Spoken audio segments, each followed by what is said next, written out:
Bitcoin versus real estate. Which makes more sense? What kind of question is that? Magic internet money versus hard tangible asset.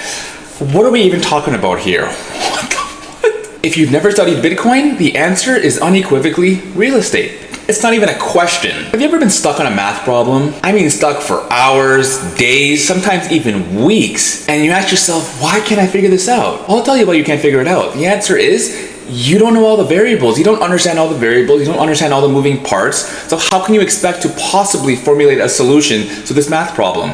It's impossible. And like the question of Bitcoin versus real estate, how can you possibly make an informed decision if you don't even understand all the moving parts? I am a strong advocate for only invest in the things that you understand, but at the same time, if you just willfully just disregard something because you just don't want to understand it, just to make your life a little easier, you're doing yourself a complete disservice. So yes, invest in what you understand in, but don't just set something aside because you just don't want to put in the work to understand what the heck it is. When it comes to investing, you need to be able to answer two very simple questions. One, what am I investing in? And two, why am I investing in this thing? It seems incredibly easy conceptually to understand the answer to these questions. I mean, number go up. Why else am I investing in this thing? Wrong. That is not correct at all. Number go up is not a reason to invest in anything. In this video, I'm going to give you my take on this whole Bitcoin versus real estate thing with some facts, with some anecdotes, and my own opinion.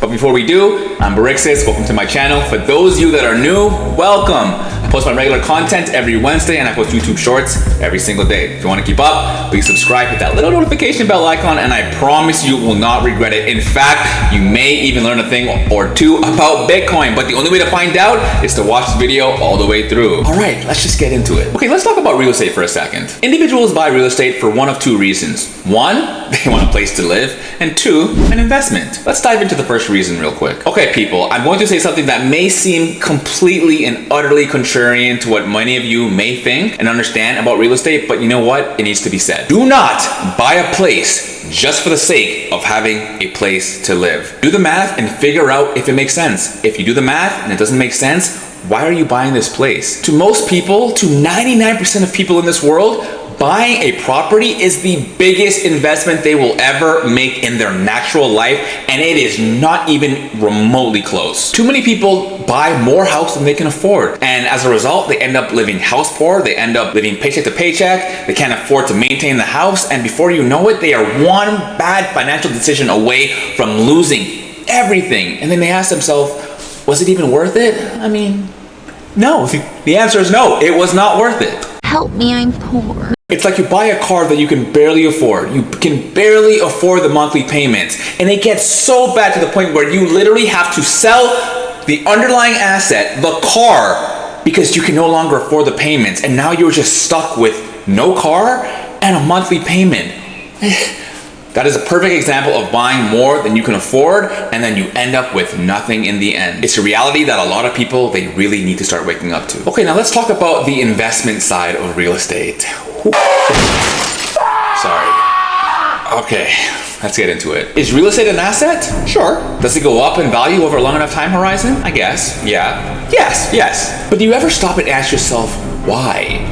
Why is this property going up in value? Like, let's just say, for example, you have a property, you've had it for 10 years, you've done absolutely nothing to it, nothing's changed, yet it's gone from $500,000 to a value of $700,000. You ever sit and ask yourself, why? What the hell? Who the hell is sitting around wondering why their investment's going up? All they care about is number go up, and I'm good. I don't care why, it's just going up. But no, you really should understand why these things are going up in value. One thing that you really need to understand is assets are inversely related to the underlying currency in any given economy. Whoa, what are you talking about, my friend? I'm saying as the value of, let's just say, $1 in the US or Canada, as the value of $1 goes down, the value of your assets will go up proportionately or disproportionately, doesn't matter. The point is, currency goes down, assets go up. Assets go down, currency goes up. Simple, right? Okay. Huh? So what does that mean for real estate? It means that in most cases, the value of your asset, the value of your home is only going up because the value of the underlying currency in your country is going down in value. And yeah, I mean, sure, it's great for those that have assets. It's great for those that actually have a home. But I mean, The value of your currency going down dramatically in value, that's not a good thing. What causes the value of an underlying currency to go down in value? Many things. You ever heard of inflation?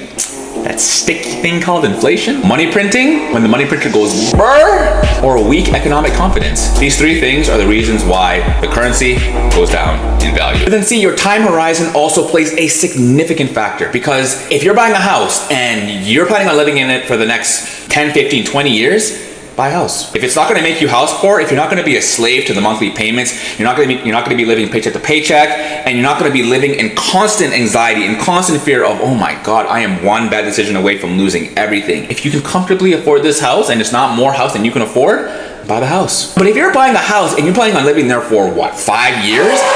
You have no business buying a house. I don't care what the reason is, you should not be buying a house. Because what if you end up buying a house at the very peak and over the next 5 years, the value of your house goes down? Like for those very sorry people that bought a house in 2022 during the peak of COVID,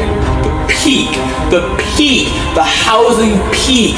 And then in a year, the value of your house, you lose an immediate 30%. Like imagine that. God damn. Bought a house because everybody was doing it and it just made sense at the time, and now you're ready to sell, and guess what? You lost 30% of the value and you're now screwed, you're effed. You failure. So remember, the time horizon makes all the difference in the world. Okay, so where does Bitcoin fall into all of this? Yeah, we talked about real estate, but okay, so what? First of all, talking all this good. Do you even know what Bitcoin is? Do you even understand what Bitcoin is? Well, in case you've been living under a rock, I got you. Bitcoin is a decentralized currency that was created in 2009. It operates with no central authority. So no government, no banks, no entity, nobody, nothing. Completely decentralized, nobody controls it. And the network is maintained by a network of computers all around the world. All of the transactions are published on a public ledger. There's not getting away with anything. It is on a public ledger. And the most important part about Bitcoin is the fact that it is a finite asset. There is only 21 million coins, not 21 million and a half, not 21 million and one, not 42 million. You can't be like, oh, we need more Bitcoin. Let's just go print and mine some more Bitcoin. No, once we hit 21 million, that's it. It's done. There is no more, thus making it resistant to inflation. It can be used for peer-to-peer transactions, investments, or stored value. And what is the goal of an investment? Money? The goal of an investment is to increase capital. Well, you want to be able to maximize the amount of wealth creation with as minimal capital as possible. So you want your dollars to be able to go as far as possible. And with Bitcoin, you can do that. The average annual return for real estate is like 10.3%. What's the annual return for Bitcoin? I mean, I'm only gonna use from 2014 onwards, because if I use anything before 2013, it's gonna be something ridiculous like 1,000% a year, which is just completely asinine and can't even be conceptualized. So for the sake of having, reasonable numbers, let's just go from 2014 to present. Annual return for Bitcoin is still 18x more than real estate. 18x more than 10. 186% to be exact from 2014 to present. That is unfathomable. It is. Bitcoin has only been around since 2009. Bitcoin has outperformed every asset known to man by an incredible margin. You wanna know what this means though for the average person? The person that can barely afford a house, the person that barely has $10,000 to their name? It means that over a long enough time horizon, if you want a sound investment and you want to be able to also afford a house, an actual house, you mean me being a millennial or a Gen Z, I can actually afford a house? Exactly, that is exactly what I'm talking about. It means over time, it will take less and less Bitcoin to be able to afford a house. Let's just do a quick thought experiment. Let's just say you've always wanted a house. You have two options. Option A, you throw everything that you have at the down payment. You got the house, it's yours. Congratulations, yeah, you have asset. But you are house poor, you are a slave to the monthly payments, you're living paycheck to paycheck, you're always miserable, and financial freedom seems completely outside of the realm of ever gonna happen in this lifetime. And what kind of life is that? That is depressing. Like, was owning a house really worth that amount of mental anguish and mental distress? I'll speak for myself. Hell no. Or option B, you buy some Bitcoin. So you scrape together as much money as you can without going bankrupt, without breaking the bank, put it into Bitcoin, and then over a long enough time horizon, whether it be 4 years, 5 years, 10 years, 15, 20 years. Again, patience is the name of the game. If you're patient, as time goes on, you will require less and less Bitcoin to afford the house that you actually want. So let's just say, for example, 5 Bitcoin today can afford you a house. Well, 5 Bitcoin, that's a lot of money. That's no small amount of money. But let's just say you buy 1 Bitcoin, and then let's just say you wait, 10, 15 years. Well, guess what's gonna happen? Eventually, as less and less Bitcoin will be required to buy a house, your 1 Bitcoin will probably be able to buy you 2 houses, 3 houses. Could be 20, 30 years, but the point is, over time, less Bitcoin will be required to buy a house. Bitcoin and real estate are inversely related. Just like we talked about the inverse relation between the underlying currency of your economy or of your country and real estate, well, guess what? There is an inverse relationship between the cost of a house and Bitcoin. It's like magic. It is so sweet once you understand this. Oh my God. It's magic. Oh my God. Now we can do this the easy way or we can do it the hard way. The choice is yours. So which option do you want to take? Option A or option B? Now I feel like I need to make something unequivocally clear, and you know what? In hindsight, I probably should have mentioned it in the beginning of the video, but you know what? Here we are. I don't care what you do. I'm not trying to persuade you to buy Bitcoin. I'm not trying to persuade you to not buy real estate. Again, I do not care what you do. I've identified enough variables to make a sound investment decision that works for me. That's it, not you. All I'm saying is that it works for me. If it works for you, great. If it doesn't, well, it doesn't. I've seen the negative effects of being house poor, and you know what? It's not fun. Nobody wants to live paycheck to paycheck. Nobody wants to be a slave to the mortgage payments. Nobody wants to be a slave to the maintenance required to uphold a house. It's not fun. It sucks. It's depressing. If all that sounds completely doom and gloom and you like, I don't want any of that, just rent. Do not be persuaded to buy if you cannot afford to buy. There will always be an influx of houses. People will be building houses between now and the end of time, okay?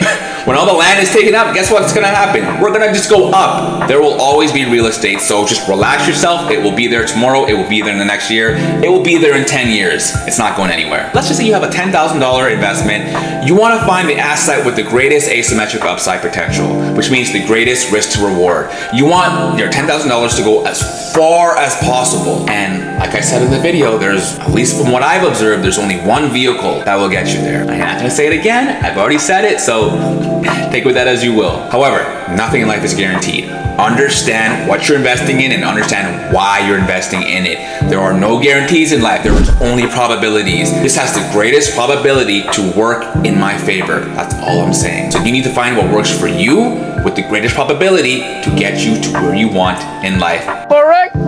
I would love to hear your thoughts down below in the comment section. Are you a real estate person? Are you a Bitcoin person? Are you both? What do you think about what I've outlined in this video today? I would really, really love to hear from you, so let me know down below in the comment section. And with that, I hope you all have a wonderful rest of your day, and I look forward to the next one. And I thank you all for the opportunity to share my thoughts and my insights. I really do.